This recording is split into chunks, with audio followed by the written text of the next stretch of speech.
Vamos orar?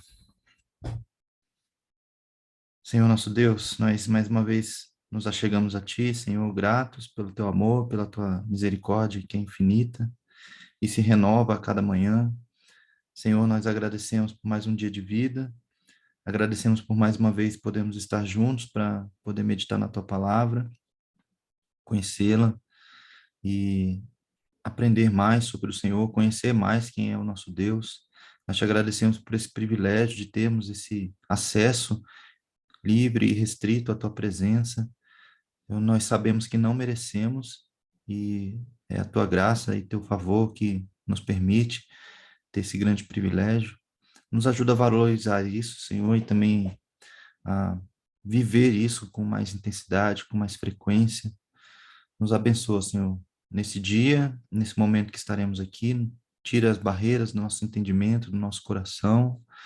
E, Senhor, com a tua graça e a tua sabedoria venha sobre nós e nos abençoa, Senhor. Que mais uma vez possamos sair daqui transformados pela tua palavra.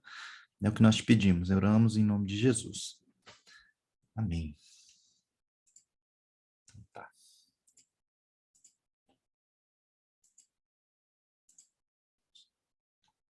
Só um segundinho, esperar quem está terminando de conectar aqui.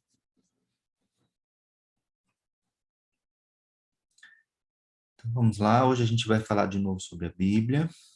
Vou compartilhar minha tela. Eu tenho alguns recados para vocês antes da gente começar.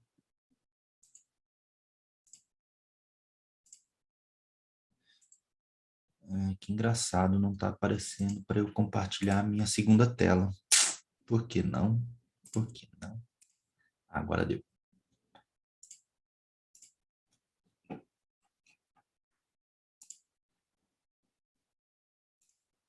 Pronto. Então, antes da gente começar, tem alguns recadinhos aqui, bem rapidinho, tá? Hoje é a nossa penúltima reunião. Ah, tá acabando. Tá acabando, gente.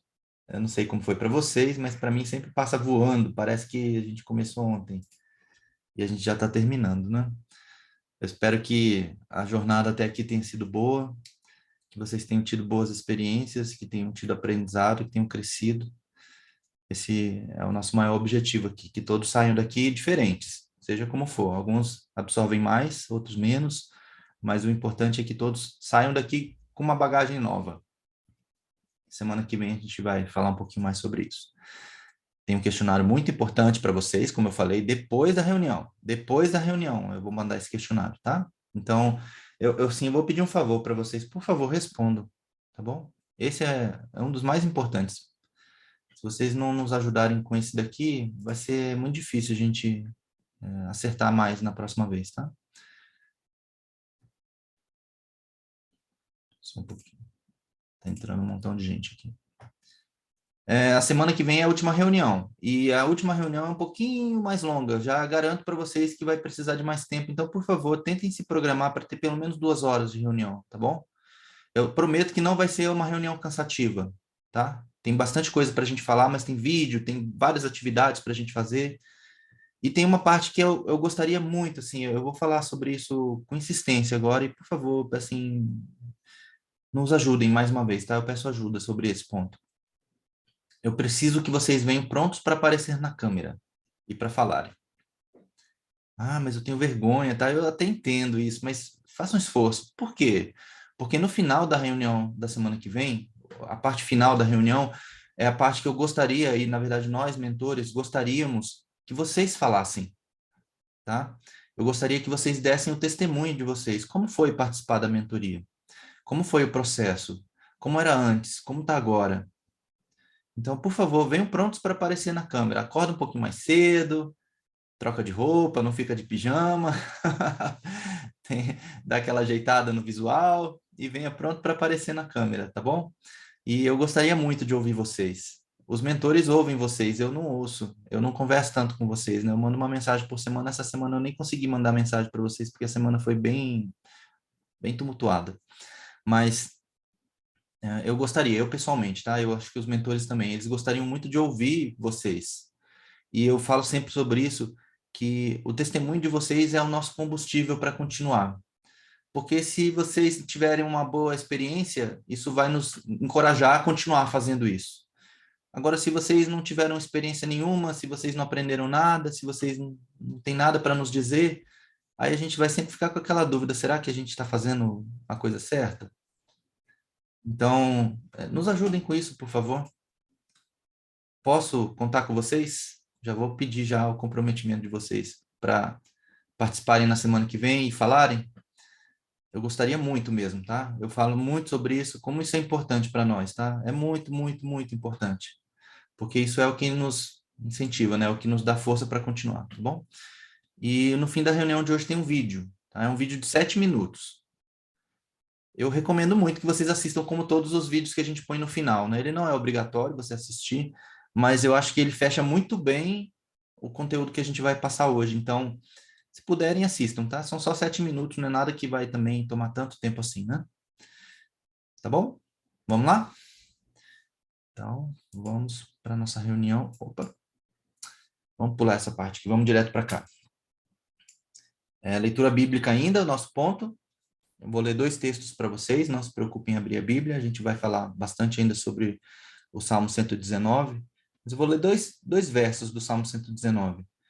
O verso 11 do Salmo 119 diz assim: escondi a tua palavra no meu coração, para não pecar contra ti. E esse verso aqui, ele tem uma riqueza muito grande, né?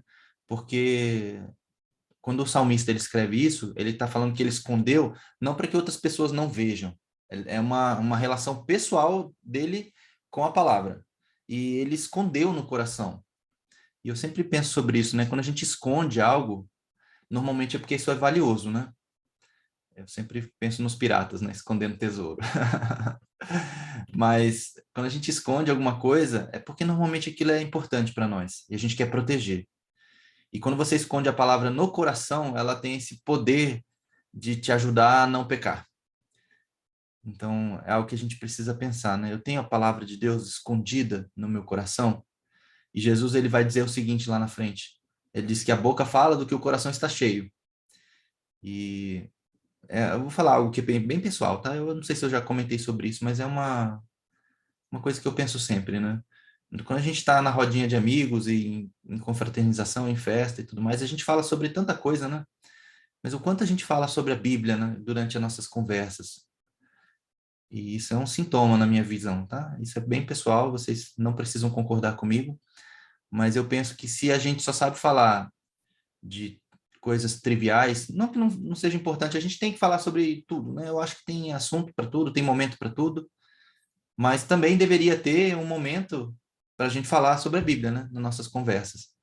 E eu, francamente, eu não vejo isso acontecendo. Eu vou, às vezes, em confraternização. Opa! Eu vou, às vezes, em confraternização que só tem cristão, às vezes é todo mundo da mesma igreja, ninguém absolutamente fala assim nada sobre a Bíblia. A gente fala sobre tudo, menos sobre a Bíblia. E eu fico pensando, né? Será que a gente está com a Bíblia no nosso coração? Porque o que Jesus falou é bem verdadeiro. A gente fala sobre o que o coração está cheio. E se o coração está cheio de um monte de coisa e não tem a Bíblia lá, né? Na nossa fala, para mim é um sintoma, né? Que a gente precisa talvez levar a Bíblia um pouco mais a sério.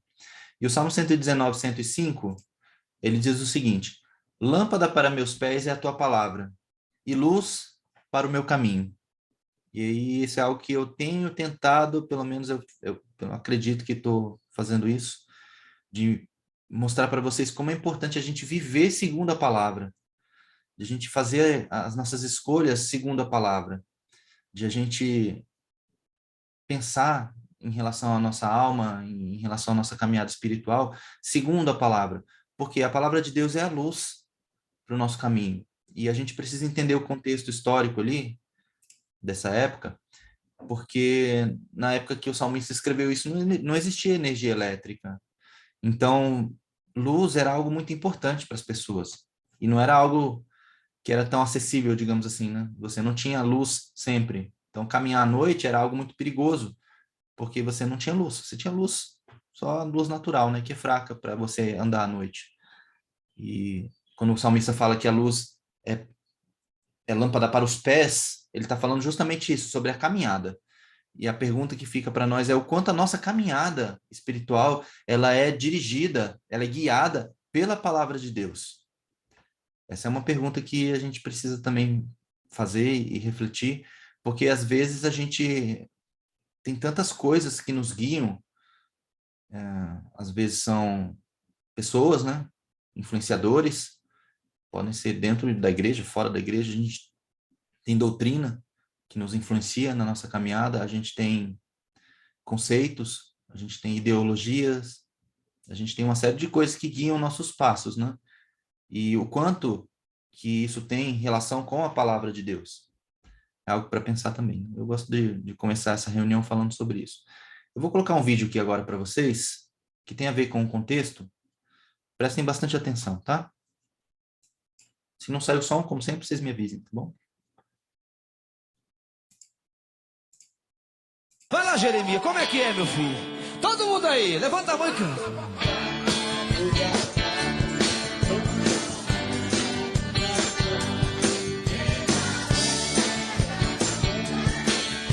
A igreja cantando, aleluia, vai!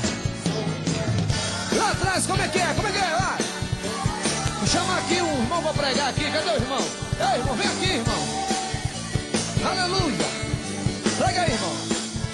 Aleluia, glória a Deus.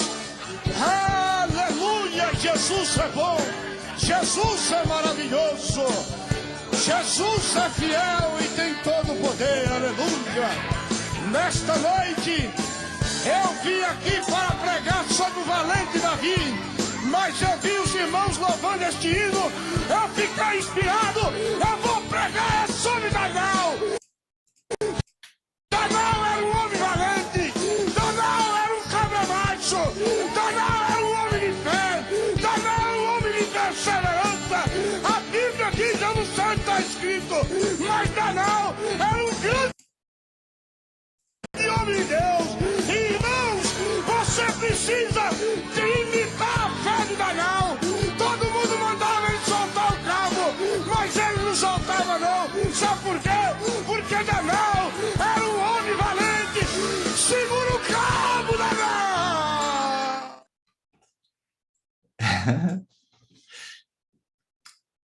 Tava com som, né? Pelo visto. Porque para mim, curiosamente, para mim tava sem som, não sei por quê. Mas eu já vi esse vídeo várias vezes, então eu sei o que estava acontecendo. Mas é no mínimo curioso, né? O vídeo. E o que vocês acham disso? Comentem, por favor. Gostaria de ouvir a opinião de vocês.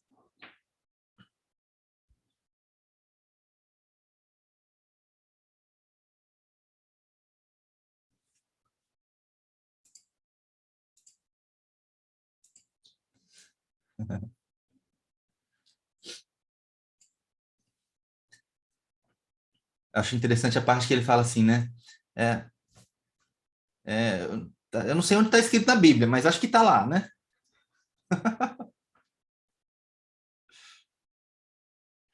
Danal era o cara, né? É isso aí. Aí, assim, gente, tem duas lições aqui nesse vídeo, tá? Que apesar de ser bem engraçadinho, é bem curioso, né? Esse vídeo é muito bom mesmo, eu acho muito engraçado, né? É, o... Que é a fé de Danal. Esse vídeo é engraçado, né? Mas como eu estava falando, tem duas lições aqui, tá? Tem duas lições. Primeiro, a gente precisa conhecer a Bíblia. E infelizmente, gente, infelizmente, tem muita gente pregando por aí sem saber o que está pregando. Está falando de coisa que não está entendendo. Ele não entendeu aquilo e ainda assim ele está falando sobre aquilo. E isso é comum, infelizmente, tá?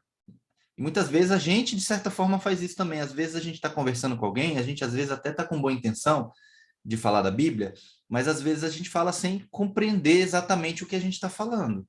A gente cita alguém ou cita algo que ouviu, mas a gente não sabe, será que isso está na Bíblia? Não está? Desculpa. Então a gente precisa conhecer a Bíblia. Essa é a primeira parte da lição que tem nesse vídeo aqui, né? Tem uma parte até que parece que as pessoas que estão na plateia ali estão até meio constrangidas, né? O que esse cara está falando?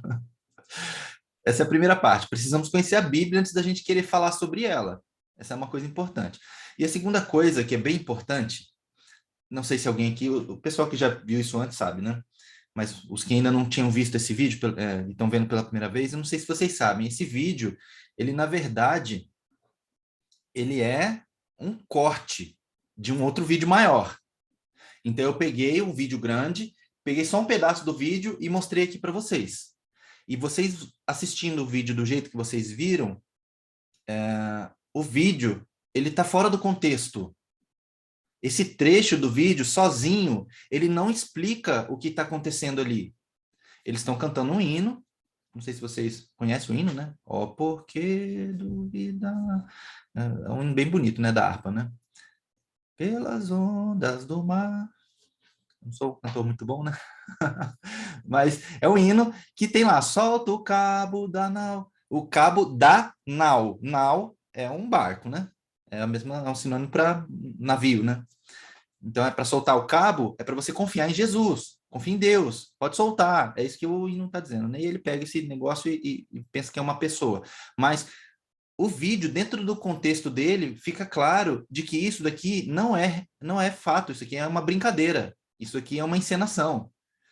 O pessoal que gravou esse vídeo, né, esse grupo que está gravando esse vídeo, eles falam assim no começo, né? Para quem quiser depois o vídeo completo, depois eu acho o link e passo para vocês. Ele fala assim: vamos falar sobre o crente que não lê a Bíblia? Olha só o que acontece com o crente que não lê a Bíblia. E aí tem a encenação. Então, aquele irmãozinho que estava pregando sobre Danal, aquilo ali era uma encenação do que acontece quando as pessoas não conhecem a Bíblia. Quando você não conhece a Bíblia, você corre o risco de fazer como o irmãozinho aqui. Então, o vídeo, dentro do contexto dele, você daria risada mesmo assim, tá? Porque é engraçado, mas você entenderia, isso aqui é só uma ilustração, é só um teatro. Então, é muito, muito, muito importante a gente ler a Bíblia dentro do seu contexto. Porque se você ler a Bíblia fora do contexto, a maior probabilidade que a gente tem é que você vai interpretar errado, e que você vai falar errado, e que você vai ensinar errado, e que você vai ter doutrina errada, e por aí vai. E isso, infelizmente, gente, é muito comum, muito comum. Eu falei para vocês na semana passada. Deixa eu pegar um livro aqui. Sei lá, qualquer um. Peguei um livro aqui, tá? Sei lá, esse livro aqui. Aí, se eu pegar esse livro e abrir ele em qualquer página e ler o que apareceu aqui para mim, eu até vou entender o que está sendo dito nessa página específica. Mas, se eu quiser realmente compreender qual era a intenção do autor naquela página, eu preciso conhecer o contexto. Eu preciso saber o que está acontecendo. Por que aquilo está acontecendo? Por que aquele personagem falou aquilo? Por que a cena que está sendo descrita é aquela? Sabe? A gente precisa compreender essa cena maior para a gente compreender aquela cena específica. E muitas vezes o que a gente pega na Bíblia, a gente abre a Bíblia, vou fazer o que normalmente as pessoas fazem, tá? Vou pegar minha Bíblia aqui e vou abrir num texto. Deus fala comigo, em nome de Jesus, amém. Aí eu leio um texto. Aí eu só leio um versículo. E aí eu pego e, que bom, Deus falou comigo. Se for bom, né, o versículo, porque se for ruim, você vai achar que Deus não falou com você, né? Deixa eu abrir um texto interessante aqui para a gente usar como referência. Sei lá, Jeremias 22, 19, eu abri aqui. Senhor, fala comigo em nome de Jesus. Aí você abre Jeremias 22, 19. Ele terá o enterro de um jumento, arrastado e lançado fora das portas de Jerusalém. Aí você fala assim, misericórdia, Deus não falou comigo. Não, esse aqui não é Deus. Isso aqui foi azar. Vou abrir outro. Aí você abre lá, Salmo 23. O Senhor é meu pastor, nada me faltará. Agora sim Deus falou comigo. Sério? A gente não pode fazer isso, sabe? A gente não pode fazer isso com a Bíblia. Porque a Bíblia é um livro, você deve ler como livro. E como livro, você deve ler o texto dentro do seu contexto. Então, eu peguei esse exemplo do vídeo só para poder trazer essa ilustração para vocês, de como é perigoso, primeiro, você não conhecer a Bíblia e querer falar sobre ela, e segundo, quando você lê a Bíblia fora de contexto, como isso é perigoso. Tá? E aí, para a gente continuar aqui, deixa eu... Espera só um pouquinho, gente, um segundinho. É porque eu tirei os slides da ordem, porque eu estava mexendo. Eu vou colocar aqui para vocês uma pesquisa, tá? Vai aparecer na tela de vocês aquelas pesquisas do Zoom, tá bom? São 10 perguntas. Por favor, respondam rápido, porque senão a gente vai gastar muito tempo aqui, tá? São perguntas, não são perguntas. A pergunta é a seguinte, tá? Da pesquisa. Este texto está na Bíblia? Ou essa afirmação está na Bíblia? Você vai dizer verdadeiro ou falso, só. Não precisa tentar pesquisar, não vai no Google aí pesquisar para ver se você acha, tá? Não é o foco aqui testar o conhecimento bíblico de ninguém. Isso aqui é tudo anônimo, então não se preocupem. Simplesmente respondam, verdadeiro ou falso. São 10 afirmações. Então, se vocês demorarem muito, a gente vai perder muito tempo aqui, mas é bem interessante essa dinâmica que a gente faz aqui. Respondam, por favor.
Depois eu vou dizer quais são as respostas, tá? Não se preocupem. Aí vocês já vão saber quantas vocês acertaram.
Pronto?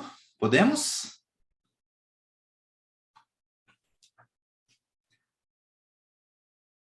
Tá bem interessante o resultado, gente. Ai, toda vez que eu faço essa brincadeira, eu sempre me divirto. Ai, ai. Vou encerrar, hein? Dou-lhe uma, dou-lhe duas. Posso?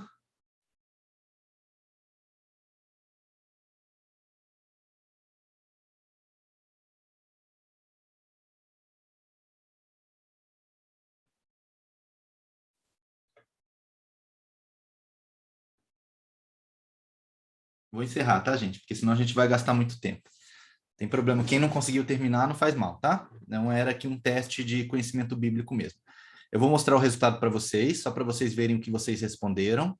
E aí eu vou dizer quais estão na Bíblia, tá bom?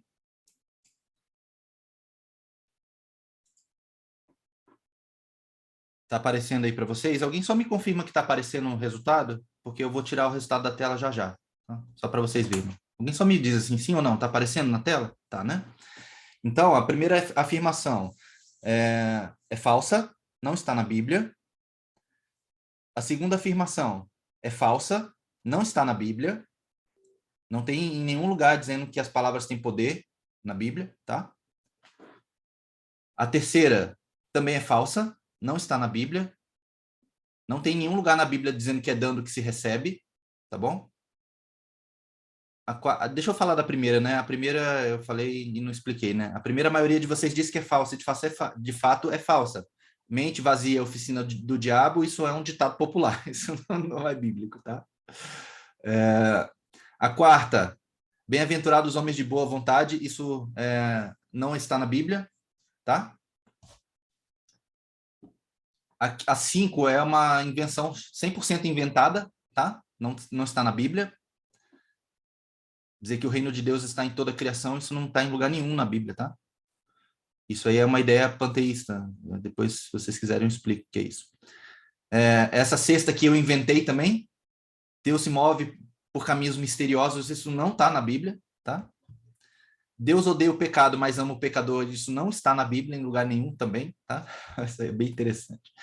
Deus não permitirá provação acima da sua capacidade de suportar, não está na Bíblia também. O que Deus não permite é tentação acima da nossa capacidade de suportar. E eu já tinha falado sobre isso quando eu falei sobre jejum. Interessante, eu achei interessante o resultado aqui.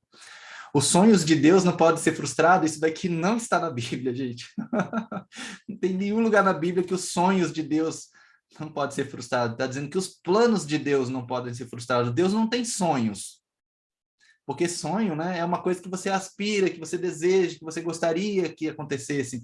Deus não tem sonhos, Deus tem planos. Deus, ele é onipotente, gente. Ele não precisa sonhar com nada. Esse negócio de sonho de Deus, isso aí é a teologia humanista que a gente tem hoje, que a gente quer achar que Deus sonha com você, né? Os sonhos que Deus tem para você e não sei o que, isso aí não está na Bíblia em lugar nenhum, tá? E a última afirmação, errais não conhecendo as Escrituras nem o poder de Deus, essa está na Bíblia. Então, todas eram falsas. Só a última era verdadeira. Tá bom? E não se assustem se vocês erraram. Isso é comum. Cada vez que a gente faz esse questionário, a gente muda as afirmações, a gente faz uma brincadeira diferente. E dessa vez eu coloquei todas falsas, com exceção da última. Então, não se assustem se vocês erraram, mas isso é um sintoma de que a gente precisa ler mais a Bíblia. Então, quem errou todas, por exemplo, você precisa ler mais a Bíblia.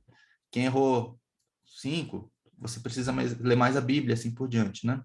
Então, a gente precisa conhecer a palavra de Deus, gente. A gente talvez não conheça. Eu vou mostrar isso aqui é bem legal, tá? Para quem gosta de estudar um pouco mais a fundo, tem algumas coisas que a gente só entende na Bíblia se você for no idioma original. Então, eu estou mostrando aqui para vocês o hebraico, tá? Isso daqui só explicar, tá? Isso aqui eu preciso explicar um pouco, mas é bem legal, vale a pena, prestem atenção.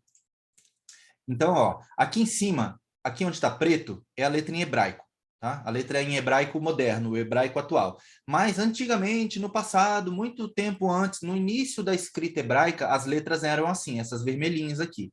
Era assim que as letras eram antes, tá? Isso aqui se chama pictograma. Talvez vocês tenham ouvido falar já de hieroglifo ou hierógrafo, que são a escrita egípcia, né? Que são desenhos que simbolizam coisas. E o hebraico também era assim, tá? O hebraico também tinha desenhos que simbolizavam coisas. O idioma chinês e o japonês, por exemplo, tem os kanjis lá, que são aqueles desenhos difíceis, também é a mesma linha de raciocínio. É um desenho que significa uma coisa. Às vezes, em uma letra, tem uma frase inteira, né? O significado da letra, ela significa um montão de coisa. Então, só para deixar claro, em cima, a letra em hebraico, atual, abaixo o pictograma da letra, como era a letra antigamente, e aqui está em inglês o significado, tá, de cada letra.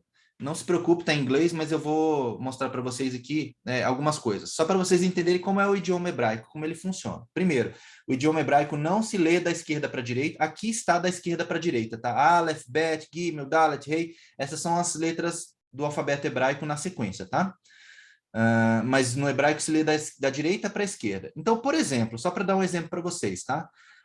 Aqui eu tenho duas letras, eu tenho a letra Aleph e a letra Beit, que são as duas primeiras aqui, tá? No hebraico moderno, lembrando que é da direita para a esquerda, tá? É da direita para a esquerda. Eu tenho a letra Aleph e a letra Beit. Essas duas letras formam uma palavra em hebraico. Se você sabe, não, calma. Mas essas duas letras formam uma palavra. Como é que se formam as palavras? Através do significado do desenho. Então, por exemplo, tá?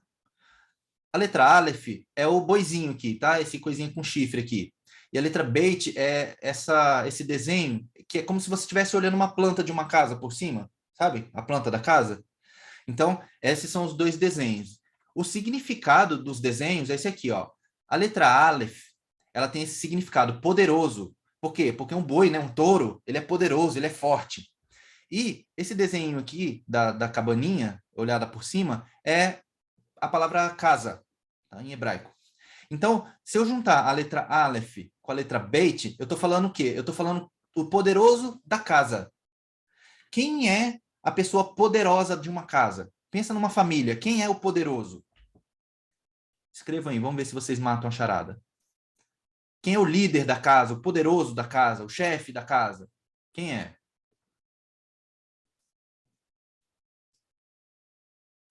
É o pai, né? Certo? Então, a letra Aleph com a letra Beit junto formam a palavra Abba. E Abba em hebraico é pai. Sim, hoje em dia pode ser a mulher, né? Mas naquela época era o homem, né? Pensa na época que isso se criou, né? Como o alfabeto, o idioma foi estruturado, né? Então, a palavra Abba é Aleph Bet. Se você juntar essas duas letras, você tem a palavra Abba, que é pai. Então, as palavras em hebraico se formam a partir da combinação dos significados dos desenhos aqui, tá? Desses desenhinhos. Por exemplo, essa letra Vav, o significado dela é prego, ou alguma coisa do tipo, tá? Alguma coisa que é pontuda. Então, baseado nos desenhos, você tem as palavras, tá bom? Isso aqui é uma introdução para vocês entenderem a palavra Bereshit. Talvez vocês já tenham ouvido falar da palavra Bereshit. A palavra Bereshit, ela se escreve assim hoje, lembra que é da direita para a esquerda. Então, a letra Beit, Reish, Aleph, Shin, Yod e Tav. São essas as letras que formam a palavra Bereshit. A palavra Bereshit, ela é a primeira palavra da Bíblia. Quando você vê Deus, no princípio, Deus criou os céus e a terra. A primeira palavra é Bereshit, bara Elohim, e continua, né?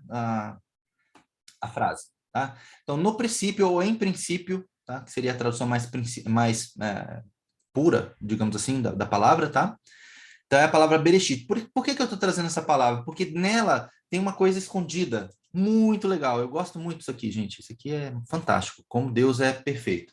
Então, aqui eu tenho os pictogramas de novo, tá? Aqui é uma forma de escrita mais simplificada daqueles desenhos. Então, por exemplo, o boizinho, a letra Aleph, é simplificada, é assim, tá? Tipo um azinho de cabeça para baixo. Mas ainda é um boizinho, né? Aqui o chifre, outro chifre, aqui a cabecinha do boizinho, tá? Aqui a casinha olhada por cima, né? A cabaninha, e assim por diante. Então, cada letra da palavra Bereshit tem um significado. Então, B com Resh é o primeiro da casa. Se eu juntar só essas duas letras aqui, ó, tá? Eu tenho a palavra Bar. Por quê? Quem é o primeiro da casa? Depois do pai, né?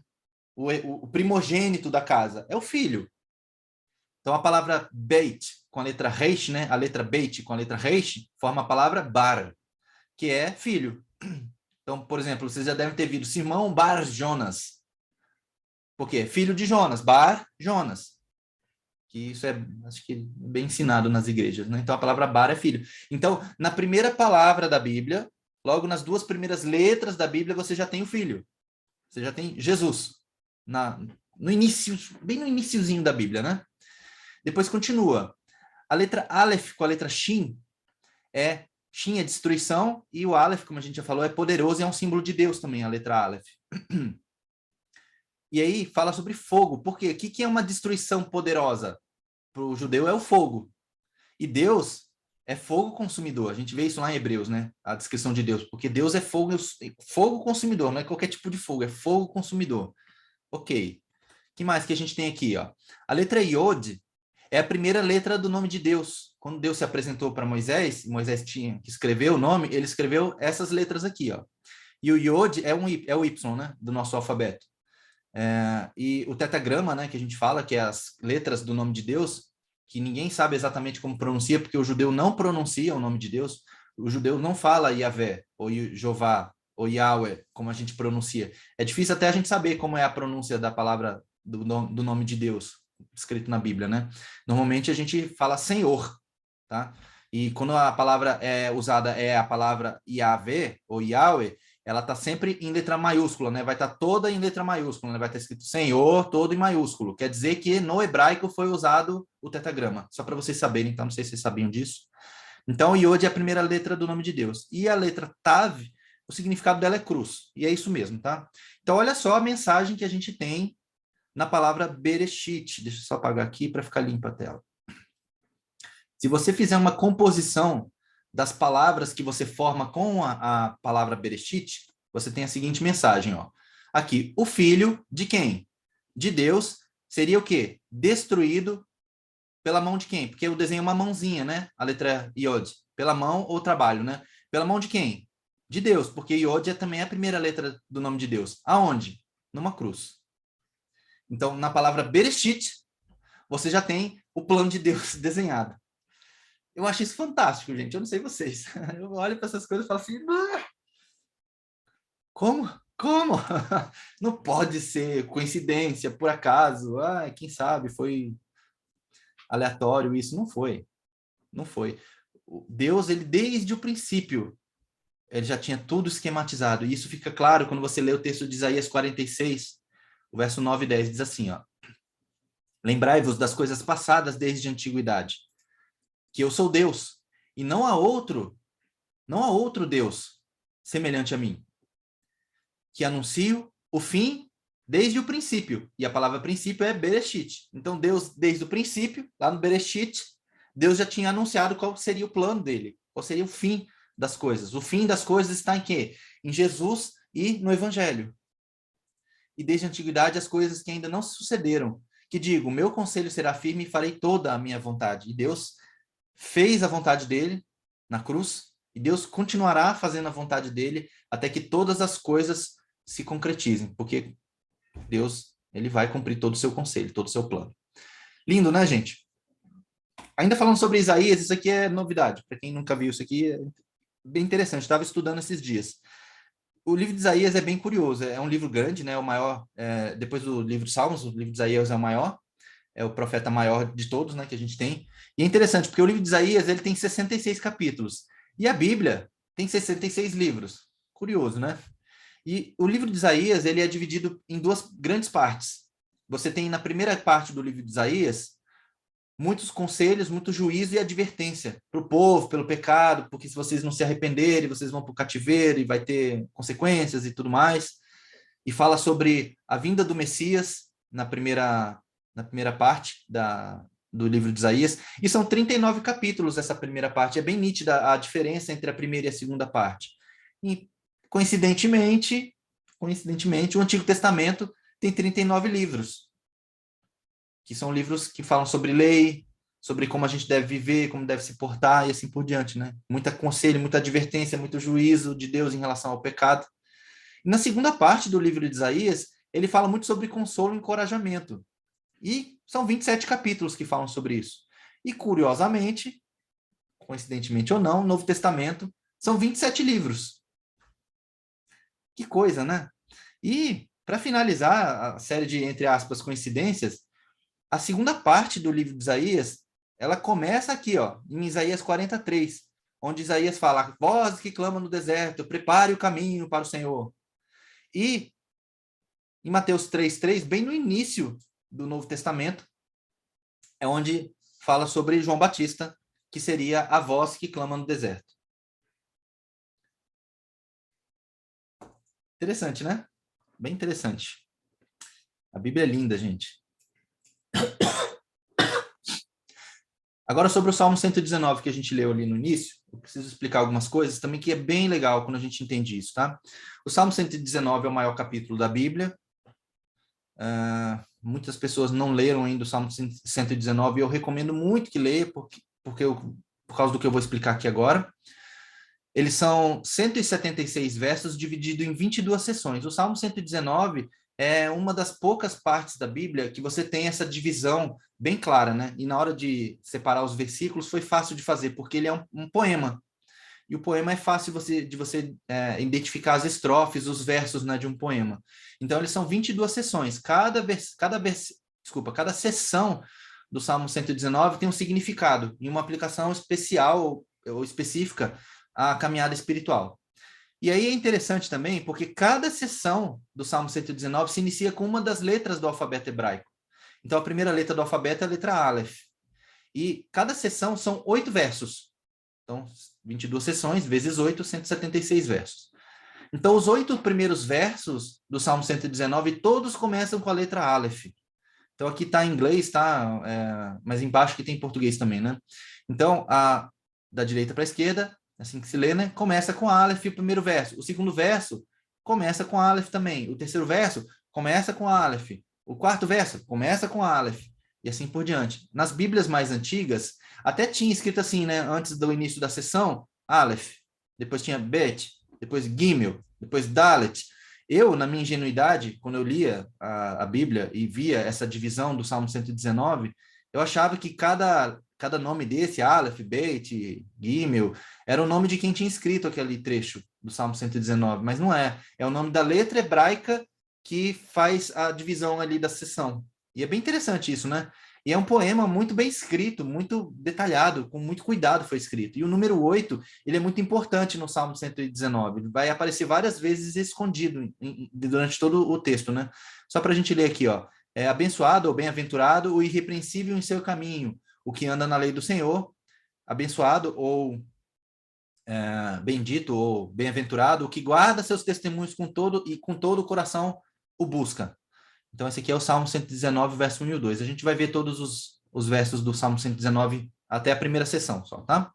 Então, todos os versículos do Salmo 119, com exceção de 5, mencionam a palavra do Senhor de alguma forma. E são 8 formas como o Salmo 119 descreve a palavra do Senhor. O número 8, como eu falei, né, é muito importante, ele está escondido em várias coisas, né? São 8 versos por sessão, 8 nomes da palavra de Deus, 8 responsabilidades de quem se aproxima de Deus através da sua palavra. E o número 8 é a palavra Shemoná, em hebraico. E dessa palavra Shemoná, você tem outra palavra que se deriva, que se chama Shuman. E a palavra Shuman significa gordura. E gordura é aquilo que sobra, né, gente? Pensando no corpo humano, né? Tá sobrando, vira gordura. Ou seja, é aquilo que tá sobrando. Então, ou seja, é mais do que suficiente. E aí, quando você entende que o Salmo 119 fala da palavra de Deus, está falando que a palavra de Deus é como gordura, é mais do que suficiente. E quem é a palavra de Deus? Jesus é a palavra. Lá em Apocalipse, né, ele se apresenta como a palavra de Deus. Em João 1, fala que no princípio o verbo se fez carne, né? E o verbo era Deus, e o verbo estava com Deus. O verbo é a palavra de Deus. Então, Jesus é mais do que suficiente. Então, no Salmo 119, a gente tem Jesus escondido aqui também. É lindo isso, gente, lindo. E aí, sobre o Salmo 119 ainda, tem algumas coisas importantes aqui. Aqui é a primeira sessão que eu falei para vocês, onde fala os 8 nomes da palavra de Deus. Então, começa, né? Bem-aventurados irrepreensíveis em seu caminho, que andam na lei do Senhor. E a lei do Senhor é a palavra de Deus. Bem-aventurados que guardam suas prescrições, e as prescrições é a palavra de Deus, e o buscam de todo o coração. Não praticam iniquidade e andam nos seus caminhos. Os caminhos é a palavra de Deus. Tu ordenastes teus mandamentos, e os mandamentos são a palavra de Deus, para que os cumpramos à risca. Tomara sejam firmes os meus passos, para que eu observe os teus preceitos. Os preceitos é a palavra de Deus. Então, não terei de que me envergonhar, quando considerar em todos os teus mandamentos. Aqui repetiu, né? Render-te-ei graças com integridade de coração, quando tiver aprendido teus retos juízos. Os juízos é a palavra de Deus. Cumprirei os teus decretos, que é a palavra de Deus. Não me desampares jamais. De que maneira poderá o jovem guardar puro o seu caminho, observando-o segundo a tua palavra? E aí aqui tem a palavra de fato, né? Então, toda vez que você lê o Salmo 119, procure por essas palavras-chave aqui: juízos, mandamentos, preceitos, decretos, prescrições, a lei do Senhor, porque vai estar falando da palavra de Deus. Então, o Salmo 119 é o salmo sobre a Bíblia. Se você quer conhecer a Bíblia, como você deve se apresentar, como você deve se comportar, como você deve valorizar a Bíblia, leia o Salmo 119. É muito bonito. Talvez ler tudo de uma vez é difícil, porque são muitos versos. Ok, leia uma parte de cada vez. Leia de 8 em 8 versos, que é as sessões, né, do Salmo 119. leia a primeira sessão, medite sobre ela, pense sobre ela, o que está sendo ensinado ali. E a gente vai fazer esse exercício aqui agora. Essa aqui é a primeira sessão do Salmo 119. Do que isso aqui está falando? Se vocês pudessem sintetizar, resumir essa primeira parte aqui, do que o salmista está falando? Qual é a atitude que se a gente pudesse resumir tudo isso em uma palavra, que atitude a gente deve ter em relação à nossa vida espiritual, nossa vida com Deus, de acordo com essa primeira sessão? Eu, para ajudar aqui, eu já deixei destacado algumas palavras-chave, essas que estão em azul, tá? Quem é o irrepreensível, que guarda as prescrições de Deus, que não pratica iniquidade, que cumpre a risca, a pessoa que tem esse tipo de atitude, que é firme nos seus passos, que não tem do que se envergonhar, é uma pessoa que está buscando viver como? Me ajudem aí. Só não vale os mentores, porque os mentores já viram isso aqui, tá? Vamos ver se os outros conseguem matar a charada. Do que o salmista está falando aqui, se a gente pudesse resumir isso em uma palavra? Ah, tem gente que já matou, cara, na primeira, olha aí, ó. Isso mesmo. O salmista está falando de santificação.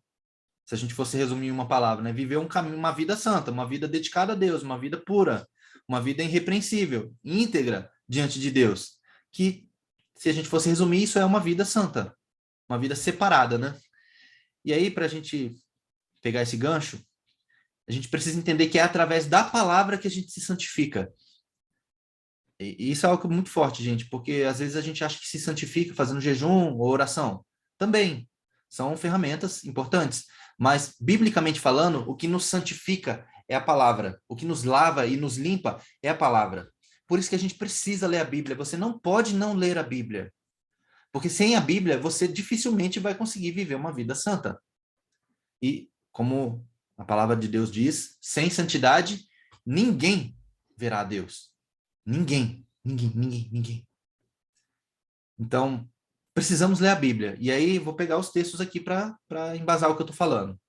Em Efésios 5, de 25 a 27, tem essa passagem aqui. Qual que é o contexto? Tá? Paulo está dando conselhos para o pessoal ali da igreja de Éfeso. Nessa parte específica, ele está dando conselho para os casais. Mas ele aproveita e faz uma ilustração aqui muito importante. Olha só. Diz assim: vós, maridos, amai vossas mulheres, como também Cristo amou a igreja. E a si mesmo se entregou por ela. Então, isso aqui é uma parte, né? Marido, você deve amar a sua esposa tanto quanto Jesus amou a sua igreja, a ponto de dar a sua vida por ela. Então, só parênteses aqui, quando as pessoas vão defender o feminismo e qualquer coisa do tipo, elas estão ignorando que Deus mandou os maridos amar a mulher a ponto de se dar por ela, a sua própria vida. E eu acho que isso aqui é algo que deve ser levado em consideração. As mulheres não são menos importantes do que o homem, na visão de Deus, tá? Isso é algo bem errado de se pensar. Deus tem papéis diferentes, mas relevância é igual para os dois componentes ali, né, do casal. Só um parênteses aqui. Mas aí, continuando, olha só. Jesus se entregou a si mesmo pela igreja para a santificar. Como? Purificando-o com a lavagem da água pela palavra. Como que a gente santifica as nossas vidas? Com a lavagem da água pela palavra. Para apresentar a si mesmo, igreja gloriosa, sem mácula, nem ruga, nem coisa semelhante, mas santa e irrepreensível. É assim que Jesus espera ver a sua noiva, quando ele voltar. Aí a reflexão para nós. O quão limpo estamos pela palavra. Porque eu vou contar uma história daqui a pouco para vocês, da minha própria vida, só para exemplificar, não quero mais uma vez fazer autopromoção. Mas, sem ler a Bíblia, você dificilmente vai conseguir viver uma vida santa e irrepreensível. Porque você vai usar o que como parâmetro para saber se você está vivendo de acordo com o padrão de Deus ou não? Sem a Bíblia, você não tem esse parâmetro. Então, não adianta você achar que você indo na igreja, você vai ter uma vida santa, que você orando, jejuando e indo no culto e trabalhando na igreja, isso vai te fazer ser santo diante de Deus. Isso é uma parte do processo. Mas o principal componente do processo de santificação é a palavra. Olha só o que Jesus disse em João 17, 15 a 17. Ele orando pelos seus discípulos, na oração sacerdotal dele. Pai, não peço que os tire do mundo, mas os livre do mal. Não são do mundo como eu do mundo não sou. Santifica-os na tua verdade. A tua palavra é a verdade. Então, como santificar as nossas vidas? Na verdade. E o que é a verdade? A palavra de Deus. Jesus disse o seguinte lá em Mateus 22, 29. Vocês estão enganados porque não conhecem as Escrituras, nem o poder de Deus, que foi o que a gente colocou na nossa enquete. Então, é muito perigoso você não conhecer as Escrituras, porque você pode estar enganado, assim como os fariseus e os saduceus, que é o contexto aqui dessa passagem, eles estavam enganados, eles quiseram distorcer a Bíblia ali para colocar Jesus numa situação difícil. Depois leiam o texto lá de Mateus 22 e vocês vão entender. E aí Jesus, ele retrucou ali, ele se defendeu, digamos assim, né? Dizendo isso, vocês não entenderam nada. Por quê? Porque vocês não conhecem as Escrituras. E vocês não conhecem também o poder de Deus. Então, são duas coisas, tá? As Escrituras e o poder de Deus. São coisas que precisam andar juntas. Não adianta também você virar um acadêmico da Bíblia e não viver uma vida espiritual, uma vida santa e de relacionamento com Deus. Você vai se relacionar com a Bíblia, ok. Mas tem que se relacionar com o autor da Bíblia também, né? Isso é importante. E aí, uma reflexão que eu sempre me pego fazendo, né? O tempo tá acabando, gente. Eu não sei vocês, tá? Eu penso muito sobre isso. Eu olho para o mundo e eu, sinceramente, eu não consigo achar que a gente tem muito mais tempo, não. Eu não sei vocês, tá? Eu não sei quanto tempo ainda tem. Mas, por tudo que a gente está vendo acontecer e pela velocidade como as coisas estão evoluindo no mundo, no sentido dos acontecimentos do fim, eu não acredito que vai ter muito mais tempo. E, sim, a maioria de vocês nunca leu a Bíblia inteira. Vocês estão esperando o quê? Sabe? É algo para pensar, tá, gente? E aí, se acabar o tempo? Sabe? É para a gente pensar. É para a gente pensar. Cada vez vai haver mais engano. Aí Paulo, ele fala, eu não lembro onde agora, tá? Eu esqueci de colocar a referência aqui. Não, eu coloquei sim, desculpa.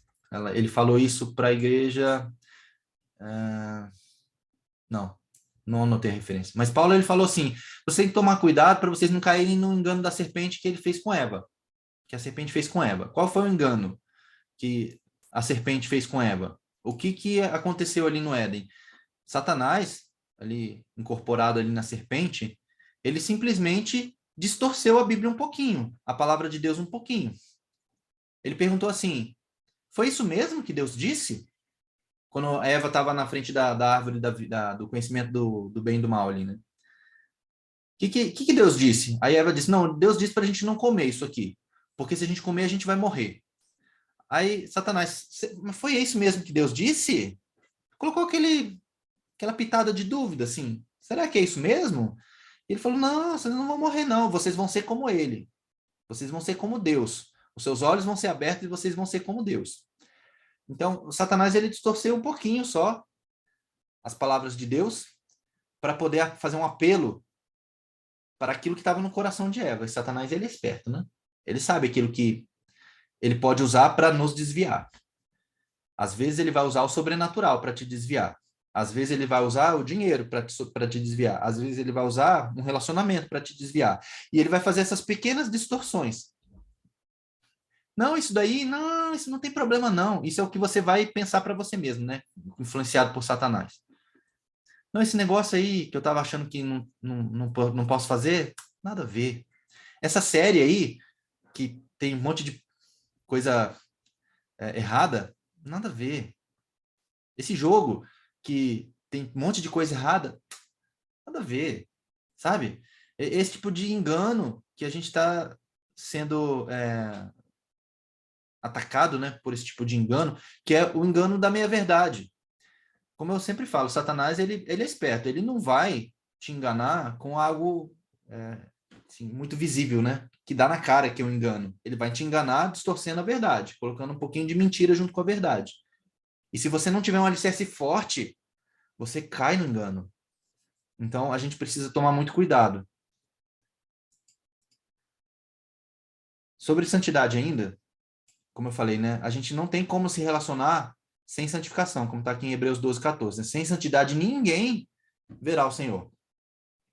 Isso é algo que é importante. Eu tenho até um post-it aqui para eu nunca me esquecer disso. Eu vou mostrar para vocês. Está escrito assim, ó.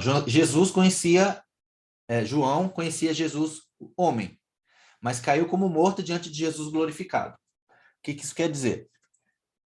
A gente precisa lembrar com quem que a gente está lidando quando a gente se relaciona com Deus.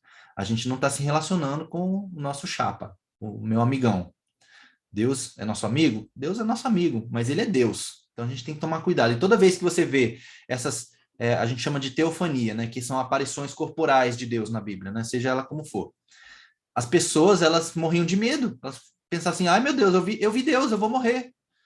E a gente acha que a gente pode chegar diante de Deus de qualquer jeito, sabe, gente? Isso é algo que a gente precisa tomar muito cuidado. Só precisa ter um cuidado, né, nessa fala minha aqui, para ninguém também entender isso da forma errada. Eu não quero dizer que você precisa de formalidades e rituais para você chegar diante de Deus. Não, mas precisa existir um temor muito grande diante da nossa parte ao nos achegarmos diante de Deus.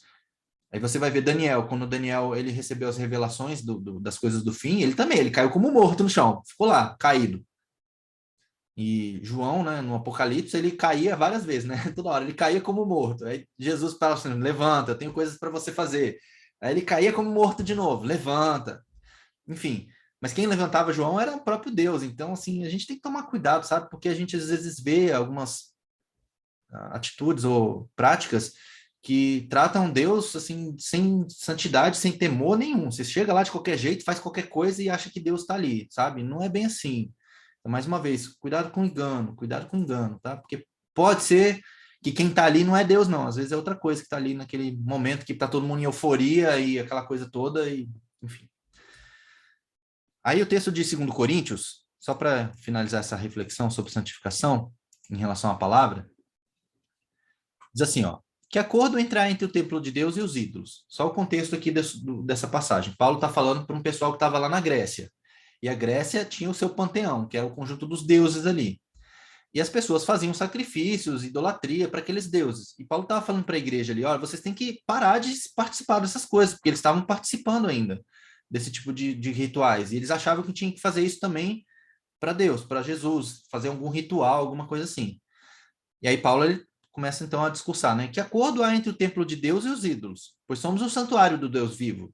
Como disse Deus: habitarei com eles e entre eles andarei. Serei o seu Deus e eles serão o meu povo. Isso aqui é uma citação do Antigo Testamento, inclusive. Agora Paulo falando então a conclusão: portanto, saiam do meio deles e separem-se. Paulo está falando: parem de se relacionar com essas pessoas que estão fazendo essas coisas, que são rituais e práticas pagãs. Parem com isso. Não toquem em coisas impuras, e eu os receberei. Isso aqui é Paulo falando em nome de Deus, como profeta, né?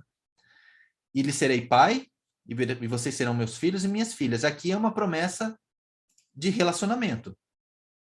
Então, Paulo aqui usado por Deus, ele está falando assim: Deus ele quer que vocês parem de se misturar. E aí ele continua, né? Dizendo: amados, visto que temos essas promessas, purifiquemo-nos de tudo que contamina o corpo e o espírito, aperfeiçoando a santidade no temor de Deus. Então, a santificação, gente, é algo que a gente deve buscar ativamente. Porque é só assim que a gente pode se relacionar com Deus. Não adianta você querer chegar diante de Deus de qualquer jeito. E tem um jargão aí que a gente ouve muito que está errado. Isso não é bíblico, dizendo assim: venha como está. Venha do jeito que você está. Tudo bem, Deus, ele vai onde você estiver, ele resgata você do jeito que você estiver. Mas a partir do momento que você foi resgatado por Deus, precisa que aconteça o que a gente chama de novo nascimento. E você não pode mais ser quem você era, você precisa ser uma nova criatura. E o que Paulo está falando para o povo aqui é que vocês ainda não entenderam isso. Vocês acham que porque vocês escutam a Jesus, agora está tudo certo. Mas vocês continuam praticando o que vocês praticavam antes. Não é assim que funciona, não. Você quer um relacionamento? Você quer ser filho e filha? Ok. Não toquem em coisas impuras e eu os receberei. Saiam do meio deles e separem-se e eu os receberei. Existem critérios para um relacionamento com Deus. E aí, finalizando então essa meditação sobre como a palavra de Deus tem a ver com santificação, é só pela palavra que a gente consegue de fato se santificar. Eu vou contar isso aqui rapidinho, nem tá aqui no script, tá, gente?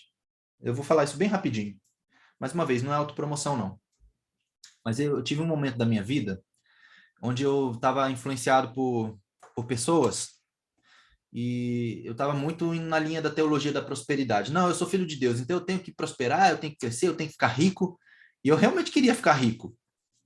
E o engano, né, sutil, né? A minha justificativa para querer ficar rico, mesmo sabendo o que a Bíblia fala sobre dinheiro e os alertas que a Bíblia faz sobre dinheiro, eu para mim, a justificativa para ficar rico é não, porque se eu for rico, eu consigo fazer mais a obra de Deus.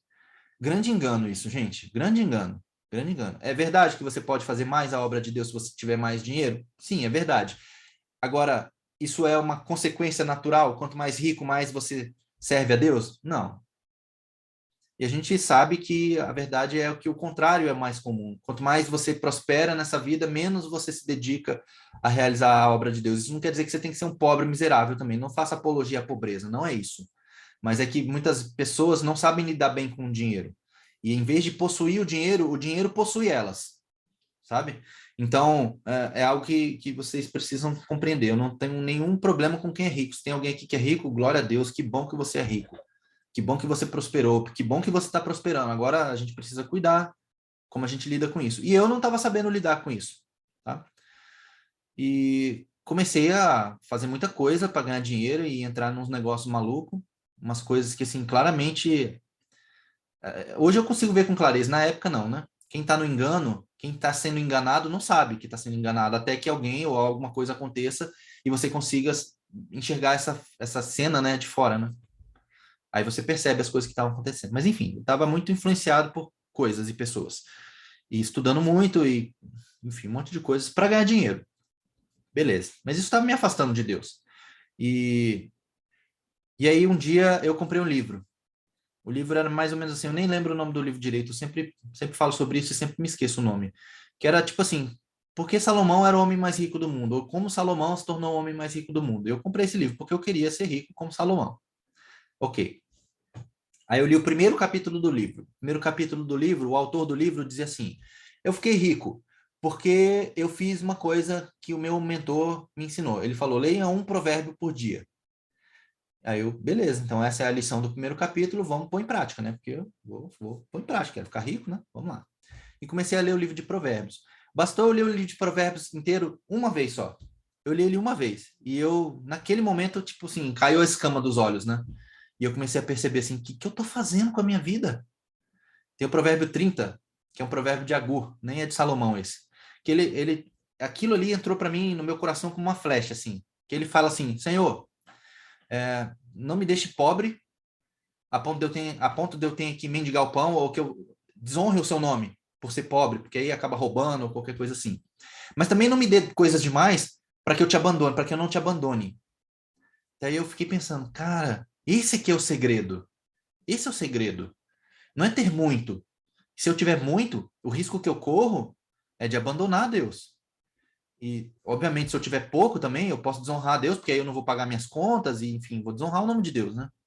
Então, aí naquele momento eu comecei a mudar. Eu falei, peraí, eu não preciso, porque eu já tinha um bom emprego, eu tenho minha casa, eu tenho minhas coisas, eu não precisava ficar rico para ser feliz ou para fazer a obra de Deus. E aquilo foi o que me fez querer ler a Bíblia. A partir daquele momento eu comecei a ler a Bíblia. Eu li o livro de Provérbios muitas vezes naquele mês que eu comecei a colocar em prática, né, o que eu aprendi naquele livro. Tanto que aquele livro eu emprestei e eu nem sei onde ele está mais. Eu não peguei de volta, eu nem sei onde que ele está. Eu não faço questão que me devolvam, sabe? Porque o livro ele serviu para uma coisa, mas assim, ele me serviu para ler o livro de Provérbios. Eu recomendo, se você quer ler o livro de Provérbios e você nunca leu ainda, leia, faz muita diferença. São 31 provérbios. Você tem 30 dias no mês, você lê o livro todo em um mês. Se você lê um provérbio por dia. E eu li o livro de Provérbios e, na sequência, eu já li o livro de Eclesiastes junto, que eu também recomendo que vocês façam isso. O livro de Eclesiastes é um livro difícil de ler, tá?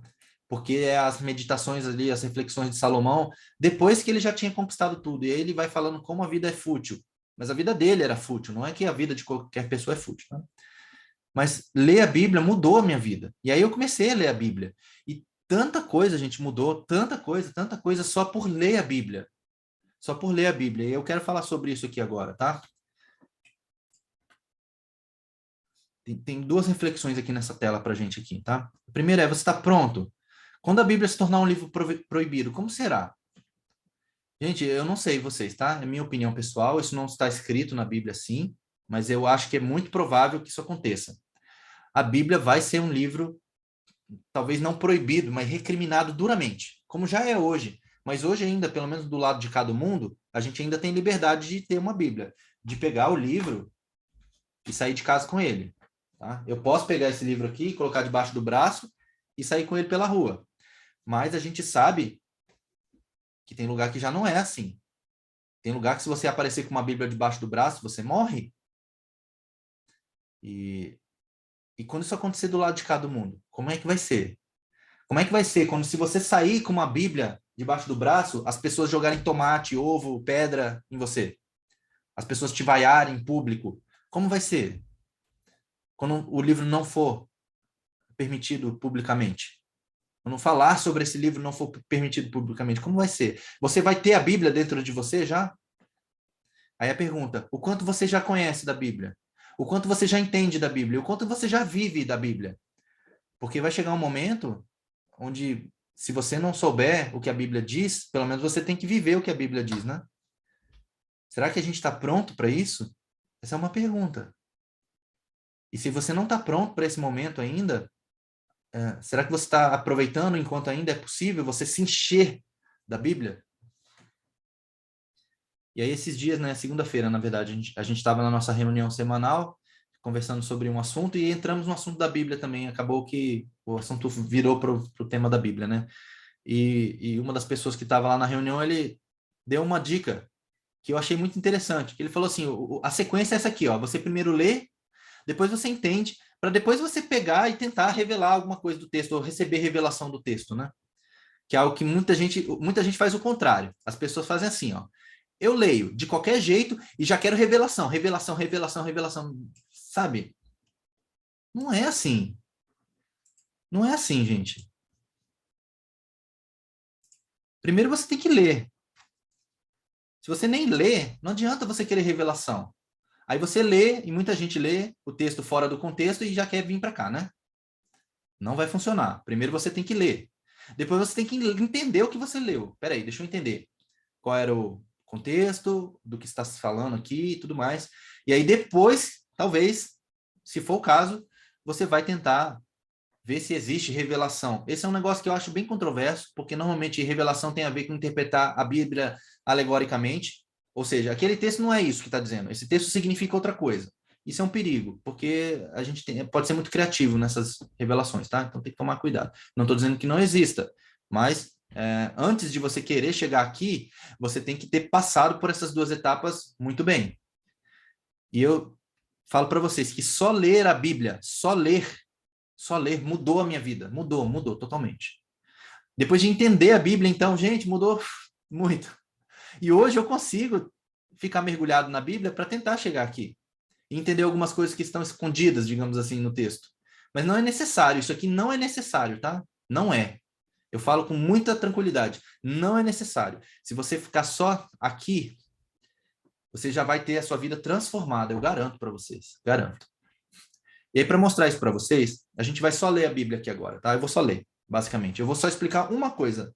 De tudo que eu vou ler aqui, eu vou explicar uma passagem só. O resto tudo a gente vai só ler para vocês verem como só ler a Bíblia já é suficiente.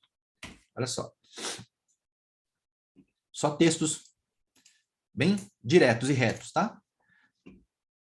Jó 23:12. Não afastei dos mandamentos dos teus lábios, dei mais valor às palavras da sua boca do que ao meu pão de cada dia. Olha como Jó valorizava a palavra de Deus. Aí o texto que a gente já leu, guardei ou escondi no coração a tua palavra para não pecar contra ti. Quando você vive isso daqui, muda tudo. Deuteronômio 6, de 6 a 9. Esse aqui é um texto bem forte também. Olha a instrução de Deus. Que todas estas palavras que hoje lhe ordeno estejam no seu coração. Ensine-as com persistência a seus filhos. Converse sobre elas quando estiver sentado em casa, quando estiver andando pelo caminho, quando se deitar e quando se levantar. Amarre-as como sinal nos braços e prenda-as na testa. Escreva-as nos batentes das portas de sua casa e em seus portões. Olha só como a gente precisa viver a Bíblia, gente. É o dia inteiro, se for o caso, mas se fosse possível. Josué 1:8, reforça a mesma coisa, né? Não deixe de falar as palavras deste livro da lei e de meditar nelas de dia e de noite, para que você cumpra fielmente tudo o que nele está escrito. Só então, seus caminhos prosperarão e você será bem-sucedido. Você quer ser bem-sucedido, gente? Leia a Bíblia. Outro, Salmo 1, verso 1 ao 3. Como é feliz aquele que não segue o conselho dos ímpios, não imita a conduta dos pecadores, nem se assenta na roda dos zombadores. Ao contrário, a sua satisfação está na lei do Senhor, e nessa lei medita dia e noite. É como árvore plantada à beira das águas correntes, dá fruto no tempo certo e suas folhas não murcham. Tudo o que ele faz prospera. Quem que prospera? Quem tem a sua satisfação na lei do Senhor e medita nela dia e noite. Mais textos. Lucas 6, 46 a 49. Jesus falando ali. Por que vocês me chamam Senhor, Senhor, e não fazem o que eu digo? Eu lhes mostrarei a quem se compara aquele que vem a mim, ouve as minhas palavras e as pratica. Então é ler, guardar e aplicar. É ler e viver. Não adianta ler e esquecer. É como um homem que, ao construir uma casa, cavou o fundo e colocou os alicerces na rocha. Quando veio a inundação, a torrente deu contra aquela casa, mas não a conseguiu abalar, porque estava bem construída. Mas aquele que ouve as minhas palavras e não as pratica é como um homem que construiu uma casa sobre o chão sem alicerces. No momento em que a torrente deu contra aquela casa, ela caiu e a sua destruição foi completa. Esse aqui é o único texto que eu vou explicar. Por quê? Esse aqui é um bom exemplo de como as pessoas leem e não entendem. E aí depois querem ver revelação do texto. Não. Primeiro você tem que ler e entender. Essa parábola de Jesus aqui, essa ilustração que ele usa, está em outros evangelhos também, né? Que aí fala sobre construir a casa sobre a rocha ou sobre a areia. Só que a gente precisa entender que Jesus ele estava falando para uma audiência que entendia de construção de casa. Ele não estava falando para crianças. E normalmente a gente vê isso aqui, né? Um desenho, né? Duas casinhas não. A gente vê... Cadê? Tem um... Isso, esse aqui. A gente vê assim, né? Quando a gente vê na escola bíblica, né? Principalmente para as crianças, né? Ah, eu tenho uma casa sobre areia, um montão de areia assim, e uma casa sobre uma pedra. Ou uma casa construída assim na montanha e uma casa construída na areia da praia. Gente, não era isso que Jesus estava falando. Jesus não estava falando para criancinhas. E a gente não pode ser criancinhas. Para criancinhas até vale essa ilustração aqui, porque para elas é mais fácil de entender. Mas nós precisamos entender do que Jesus estava falando. E Jesus estava falando disso aqui. Ele está falando assim, tem duas casas. Aparentemente, duas casas construídas igualmente. Duas casas que foram construídas. Você vê a casa e externamente elas parecem ser boas casas. Só que a diferença é que uma pessoa cavou fundo e colocou o alicerce dessa casa sobre a rocha. Não quer dizer que a casa está construída em cima de uma pedra. Ela está construída no chão. Você imagina assim, Jesus falando isso para aquelas pessoas, para a audiência dele lá. As pessoas imaginando a cena, né? Duas casas, uma construída, uma tem um alicerce fundo e a outra não. O que Jesus estava falando era mais ou menos isso aqui, ó. Um foi lá e cavou. Quando ele chegou na pedra aqui, aí ele firmou o alicerce da casa. E aí depois ele ergueu o resto da casa. O outro não, o outro fez assim, ó. Ah, eu vou fazer um alicerce só até aqui. E construiu a casa depois. Externamente as duas casas estão iguais. O que diferencia a casa? É quando vem a inundação sobre ela. Porque até então, sem a inundação, as duas casas aparentemente estão igualmente bem construídas. Então, gente, a gente precisa parar de ficar só na superfície, sabe? Essa é a lição de que Jesus está dizendo aqui. Se você fica só na superfície daquilo que Jesus fala, você ouve e beleza, gostei, bonito isso que Jesus falou. Quando vier a inundação, quando vier o primeiro engano na sua vida, você cai. Porque você não tem um alicerce firme.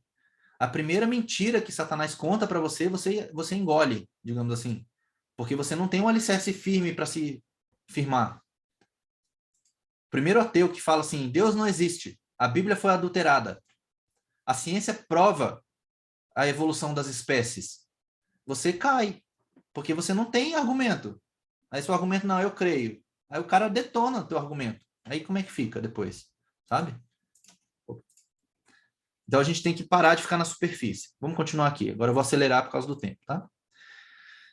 Tiago 1, 22 a 25. Sejam praticantes da palavra, não apenas ouvintes enganando-se a si mesmos. Quem só ouve se engana. Eu preciso comentar isso. Gente, a gente está aqui há 11 semanas. Se vocês só ouviram o que vocês ouviram aqui, vocês nunca praticaram nada, gente, vocês estão se enganando. Eu espero que vocês estejam aqui praticando, porque senão vocês se enganaram até aqui, sabe?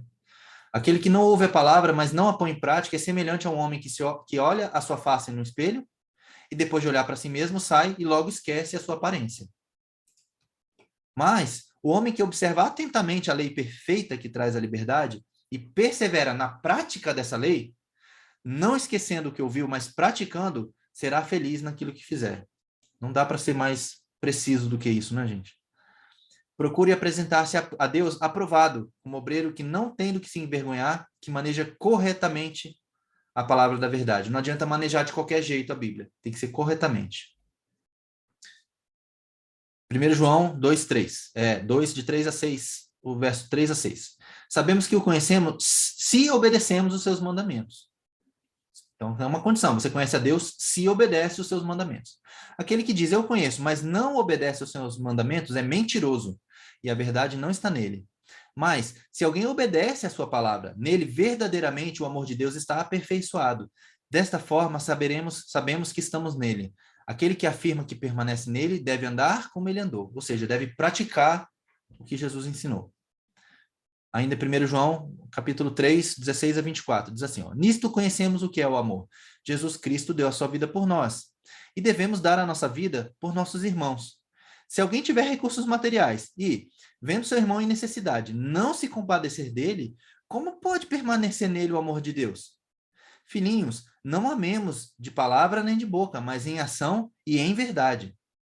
Assim saberemos que somos da verdade, e tranquilizaremos o nosso coração diante dele, quando o nosso coração nos condenar, porque Deus é maior do que o nosso coração e sabe todas as coisas. Amados, se o nosso coração não nos condenar, temos confiança diante de Deus e recebemos dele tudo o que pedimos, porque obedecemos aos seus mandamentos e fazemos o que lhe agrada. Esse também, né? Bem direto, bem prático, não dá para entender errado isso aqui. E aqui, gente, vocês vejam que eu peguei vários textos do Novo Testamento. As pessoas gostam muito do Antigo Testamento porque tem revelação no Antigo Testamento, mas isso daqui, para mim, é muito forte. Eu não preciso buscar revelação desse texto aqui. Eu não sei vocês, tá? É a minha opinião pessoal. Para mim, isso aqui já é um soco no estômago, como dizem, né?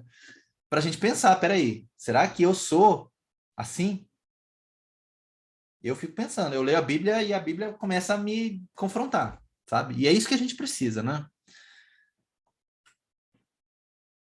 Aqui tem a menção de Mateus 4. O que é Mateus 4? É a tentação de Jesus, lá, quando Jesus estava no deserto. Sempre que Satanás tentou enganar Jesus, Jesus se defendeu dizendo assim, está escrito, está escrito, está escrito. A Bíblia é suficiente, gente. A gente não precisa de outra coisa para proteger a nossa fé, para a gente se defender das armadilhas. A Bíblia é suficiente, mas a gente precisa conhecer a Bíblia. Jesus sabia o que estava escrito, senão como é que ele ia se defender, né? Continuando aqui, ó. Se vocês me amam, obedecerão aos meus mandamentos. Quem tem os meus mandamentos e os guarda, não é só quem tem os mandamentos, é quem tem os mandamentos e os guarda, esse é o que me ama.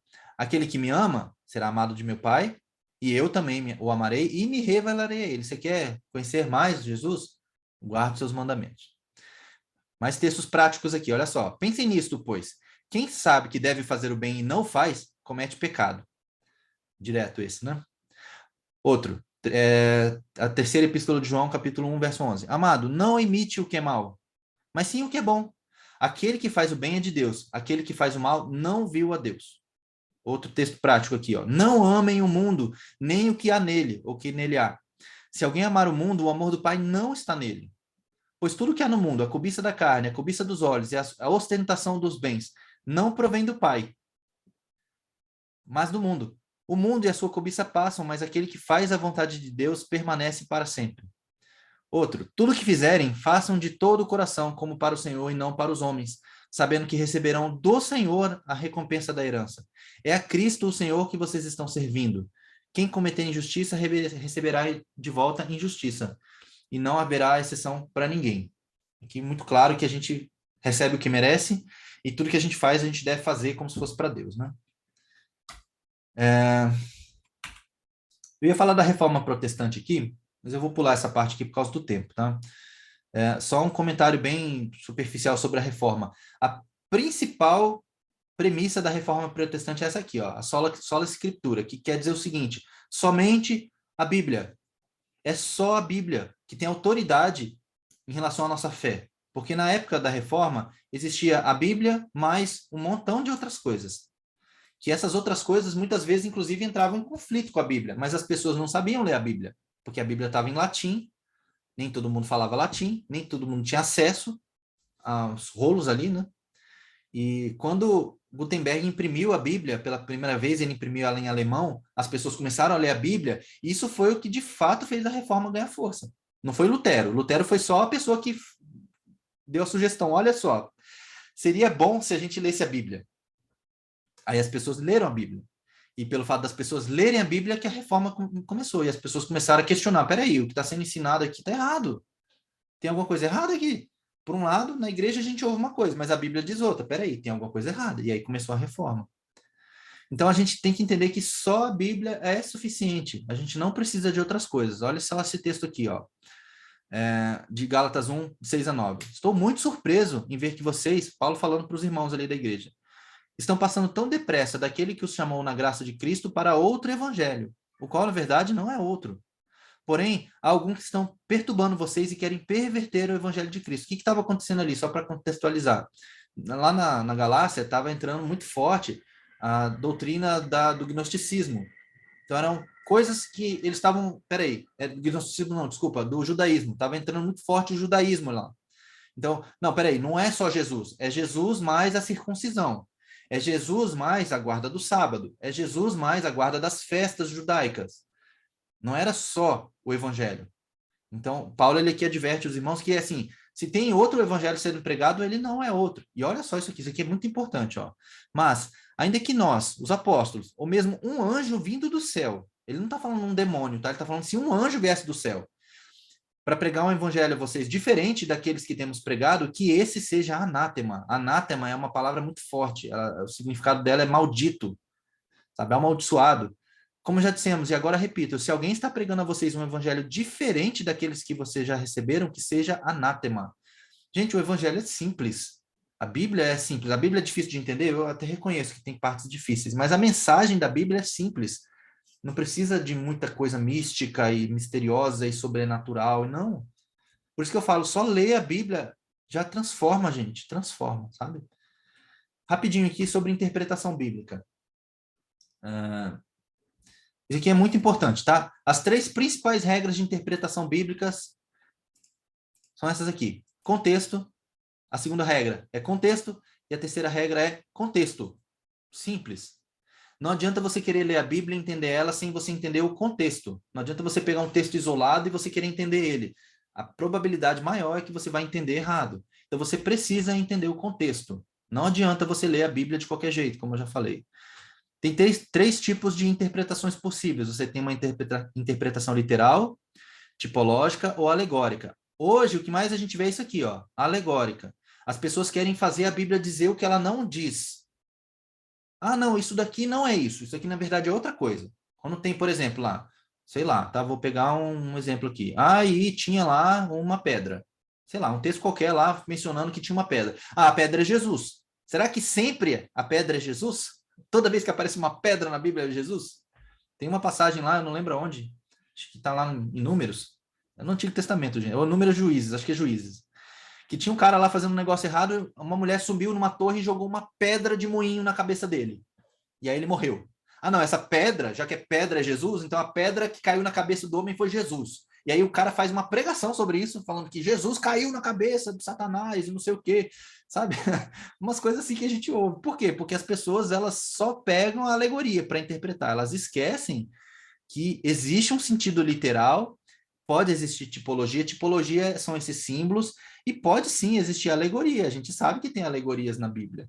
Tem coisas que têm significados maiores, mas nem tudo é alegoria. O problema é quando tudo a gente quer interpretar como alegoria.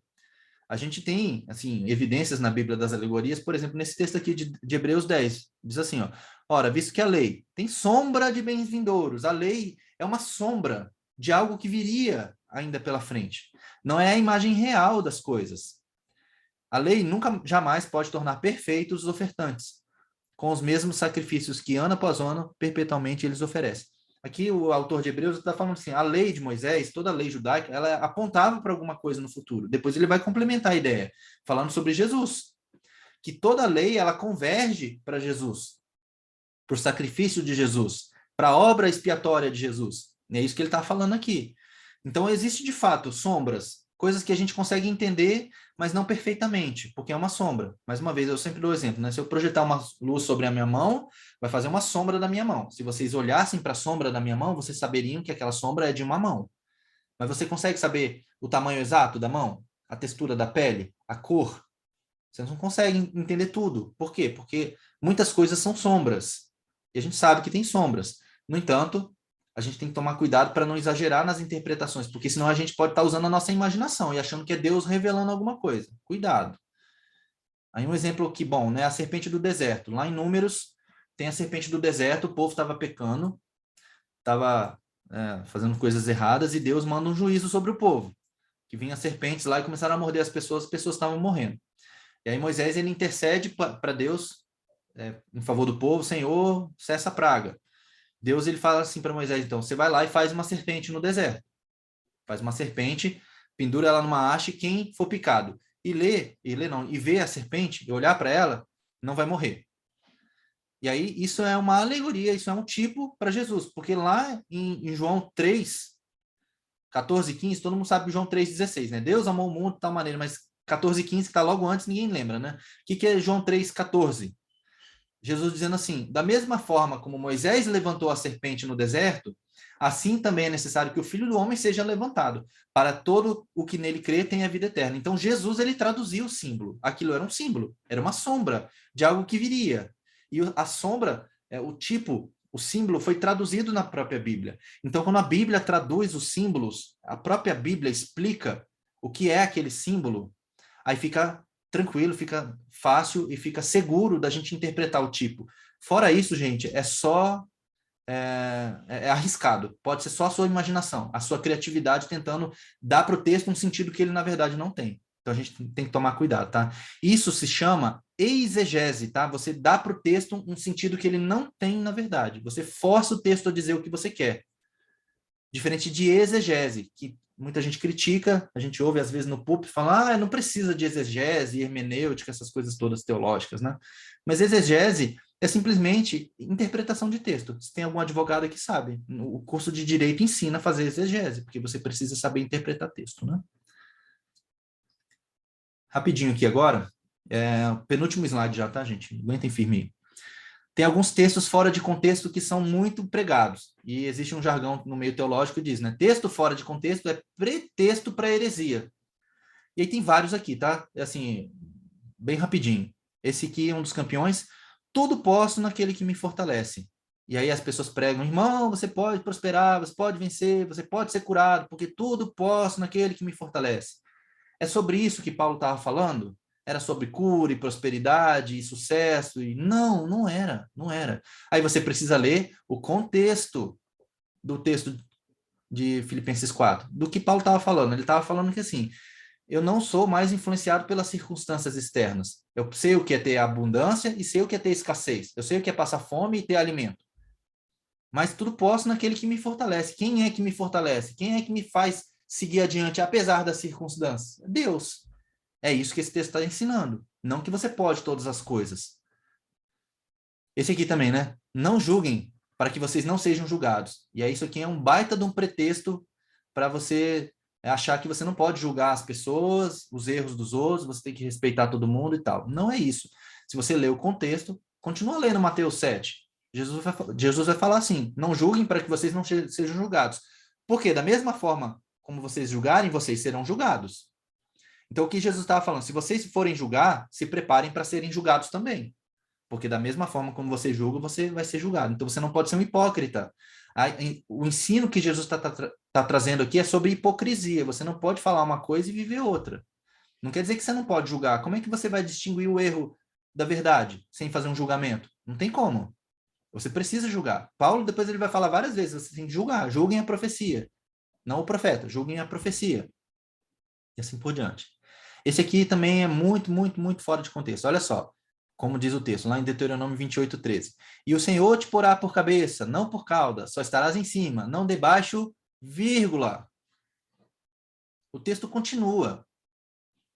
Quem sabe o que diz depois da vírgula? Vamos ver se alguém sabe.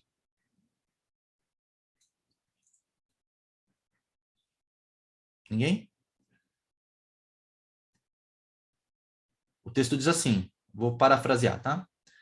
O Senhor te porá por cabeça, não por cauda, só estarás em cima, não debaixo, se você cumprir fielmente todos os meus mandamentos, tudo aquilo que eu tenho ordenado para vocês.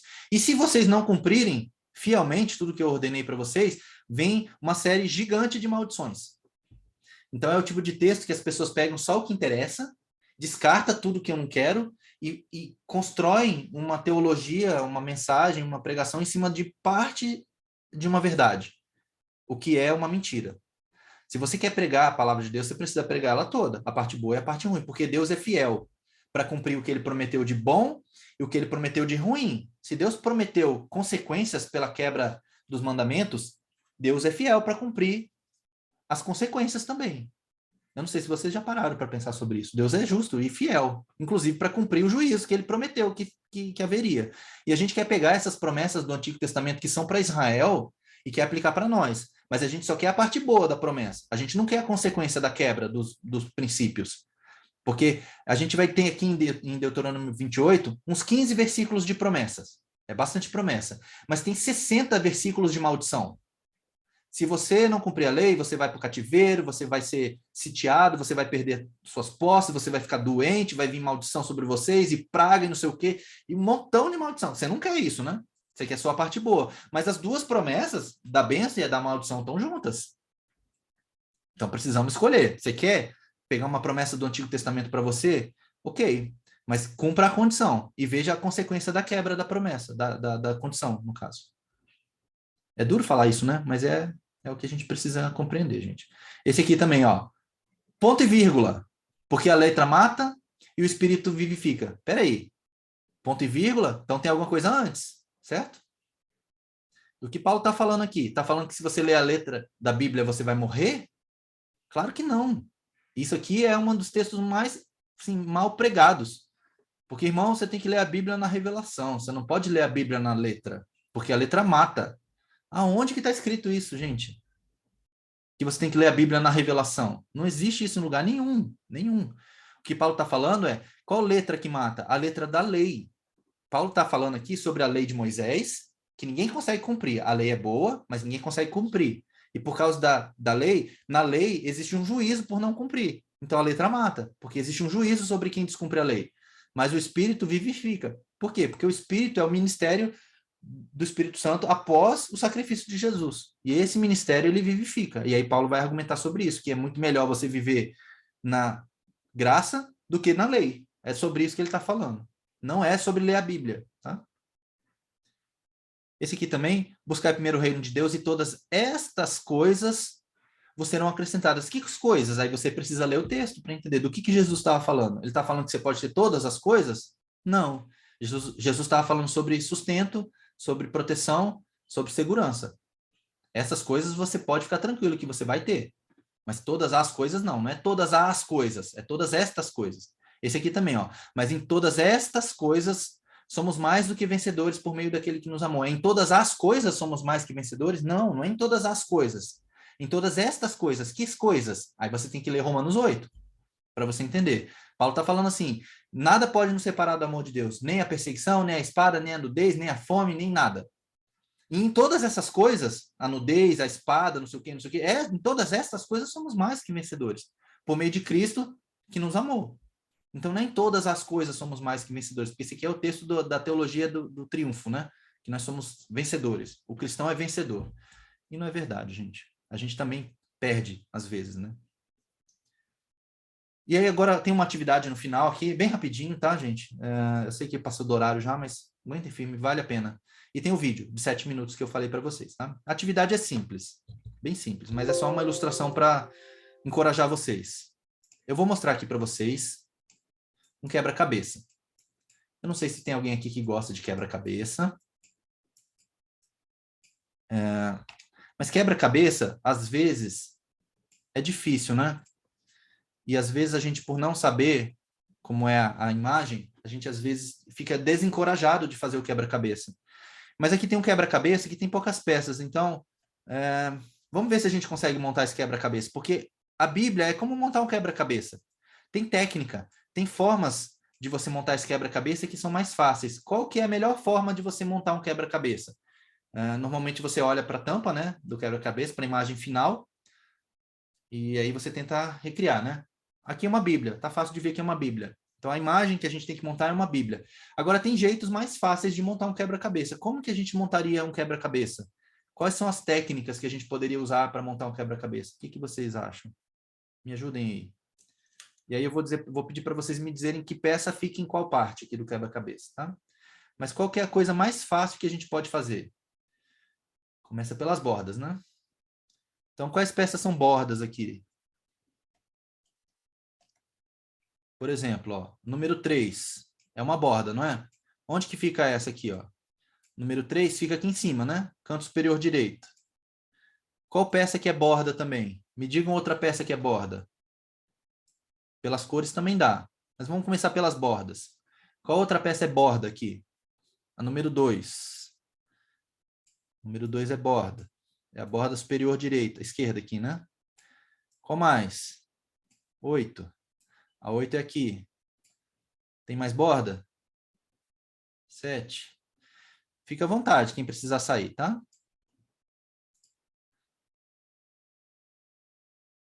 Ó, número 9 também é uma borda, ó. E pela cor aqui a gente já consegue montar, ó. Outra que é borda é a número 11, ó. Número 11 dá para ver que é aqui, ó. É borda aqui embaixo, né? Tem mais alguma que é borda, ó. Número 6 também é. Tem mais uma. Número 10 também é borda. Não, número 10 não. Número 6 é borda. Aqui, ó. Quando você monta as bordas, depois montar o meio, fica bem mais fácil, né? Ó. Essa aqui é uma ilustração de como a gente deve estudar a Bíblia, tá, gente? A Bíblia, você começa pelo que é mais fácil. Comece pelo Novo Testamento, por um livro mais fácil de entender. São as bordas que vão criar a estrutura para você depois ir preenchendo com os outros livros. Leia um livro de cada vez. Não tente ler a Bíblia de capa a capa. Leia um livro mais fácil, depois lê outro. Aí você lê um livro mais histórico, tipo o livro do Êxodo, ou, sei lá, 1 Samuel, 2 Samuel. Aí você lê um outro do Novo Testamento. Vai pegando as bordas primeiro. Depois você vai nos mais difíceis. E aí sim, vai ficando mais fácil, porque quanto mais você consegue enxergar a figura completa, mais você fica motivado para continuar, não é? Então é assim também, tá, gente, que a gente lê a Bíblia. E aí, última reflexão aqui, e aí tem o vídeo, tá? Que desculpa daremos quando chegarmos diante de Deus, se a gente não lê a Bíblia? Será que a gente vai poder dizer para Deus, ah, Senhor, eu não li a Bíblia porque eu tinha muitas atividades no meu dia, porque eu não tenho tempo. Eu não li a Bíblia porque eu tinha muita distração, porque eu não priorizei essa atividade. Será que esse tipo de desculpa vai colar, gente? Eu, francamente, eu acho que não, tá? A gente precisa decidir, né? É uma decisão agora. Decida valorizar a palavra de Deus. E aí, para ser mais prático, pesquise na palavra sobre situações do seu dia a dia. Anote as coisas que você tiver dúvida para você pesquisar depois. Uma dica também que é legal, escolha um versículo para memorizar por semana.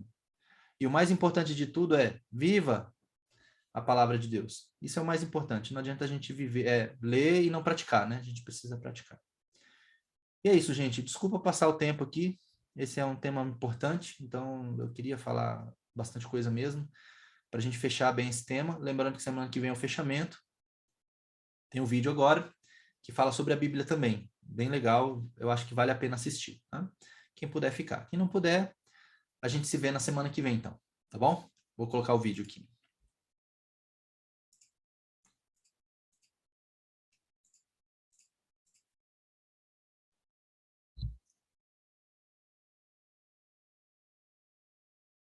Traffic advisory, Mike Alpha Delta from Sintani to Cordoba. Now crossing the ridge just above Sela, maintaining 1-2000. There'll be a big party when we land. They'll be dancing and singing, and it'll be pretty amazing.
And then they handed it off to the older believers, and one of the ladies, just spontaneously, I don't think they had planned for her to say anything, but she just said, "We have taken God's word, we've accepted it, we've put it into our hearts, and now we're going to give it to you young people who need to also take it and accept it and walk with God as He teaches in this Bible." You know, so they handed it off to the younger believers, and you know, the crying and the sobbing that took place there was just, it was something totally unexpected to me, because I knew they would be happy, but the emotion that came out was just so overwhelming to me. I thought, we have no idea. You know, we have had the Word of God for so long. We have taken it for granted. We have resources, we have translations, we have, you know, all these different things, and we don't cherish it.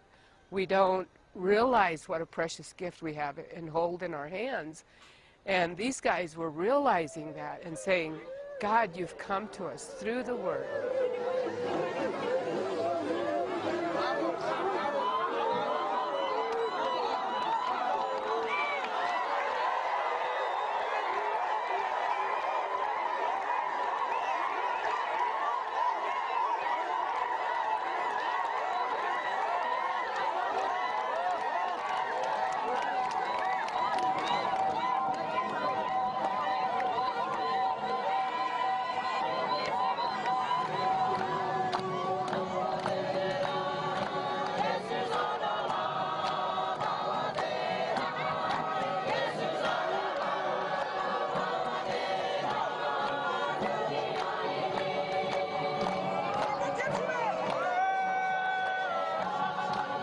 Ingin utni yung na imiyong kiblam nuna buka na yung kumbok neri masyarakat imiyong mapon ni sinap imiyong sa ingin ulam opti na ingin ulam na yung neri igin na kikip lawa piyo pertanyaan lama paros na dan ingin lam nung na kikip pesarok pesingding kayo. The Kimyals always had a love for the Word. They had prepared this ark sort of thing for the Bibles to be put in. They know the Word. They can quote the Word. They're very good at memorizing. I mean, we've had one lady that has memorized whole books, and she'll sit there, and as she talks with you, she will, well, it's just like it says in Ephesians, and she'll quote 3 or 4 or 5 verses at a time. And so they love the Word of God, and you know, just to see them with it.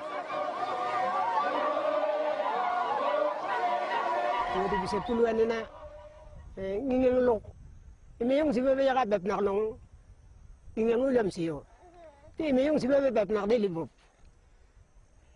Kamin na ano sungunan ulam kumbok. Sunne na imiyong di miya sukara sut bisi kubuka. Imiyong di yuna na membib siyang. Paano na di manak delib siyang sumne na. Sembib no.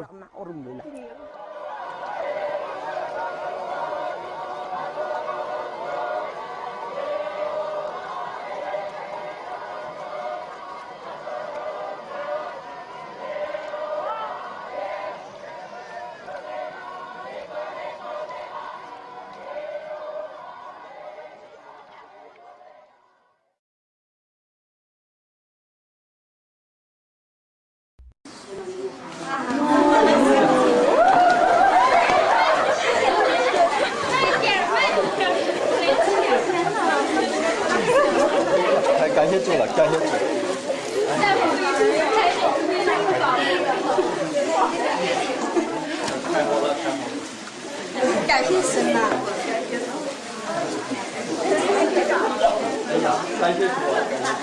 感谢主，我们太需要了。当我看到这本书，我都看到了那些帮助我们的弟兄姊妹们，他们的血和力带回来的。这是我们教会这个时候最需要的，真是我们最需要的书。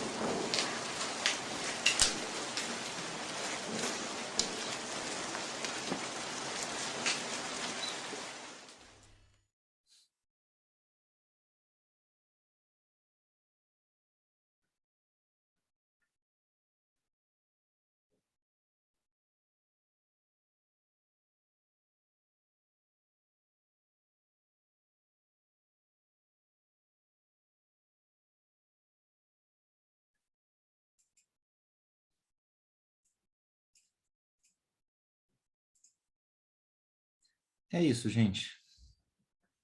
Fiquem com Deus. O link, o que eu posso... assim, esse é uma edição que eu fiz do vídeo, então não tem um link para esse vídeo, tá? O que eu posso oferecer é o link dessa gravação aqui da mentoria, tá? E depois, se for o caso, né, só passa esse finalzinho da reunião, tá? Pensem a respeito. Reflitam. Fiquem com Deus, um bom fim de semana para vocês. Deus abençoe. Tchau, tchau.